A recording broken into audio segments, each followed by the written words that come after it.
Pitam se koliko uopšte imamo sa subscribera. Da vidimo. Ako.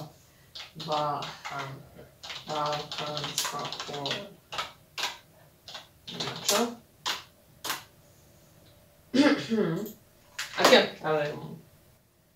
Koliko te imamo subscribera? Uopšte 385 subscribera! Oj bože. Ja. Familija, ako gledate ovaj video, mnogo vam hvala, ovo je stvarno poklon. Ne mogu da verujem da za samo 3 godine imaš 375 subscribera, znaš, sad žaljevam te, baš si jadna. I da, tvoji klipovi ne dobiju toliko lajkova kako što sam mislila. Mislim, ono, bukvalno od zadnjeg klipu imaš 16 lajkova, kako tužno. Da, snimam 3 godine i imam toliko subscribera i šta je tu problem? Ne brini, propala si youtuberka.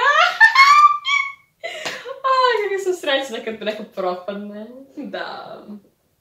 Volim kad neko propada. Ali ne razumeš, ti si propali youtuber. Ti neko više nemaš content. Kako tužno, ali istinito. Bitnije od svega da imam familiju koja će da me voli i poštuje. A sad da li imam toliko subscribera ili toliko lajkova, to više nije bitno.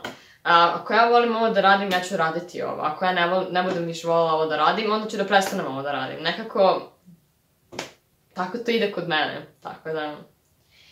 Ništa ljudi, puno vam hvala na podršci i ja se nadam ćemo ovako da nastavimo. Izvinite što nije dugo bilo videa, neko ipak sam i na raspustu pa ono...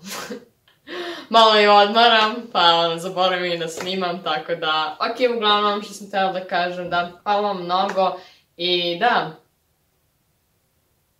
Ok. Da si naučila lekciju. Ok. Molim vas, napišite u komentarima. Da, zaboravila sam jedna jako bitna stvar. To ću reći možda u nekom drugom klipu. Da. Ćao!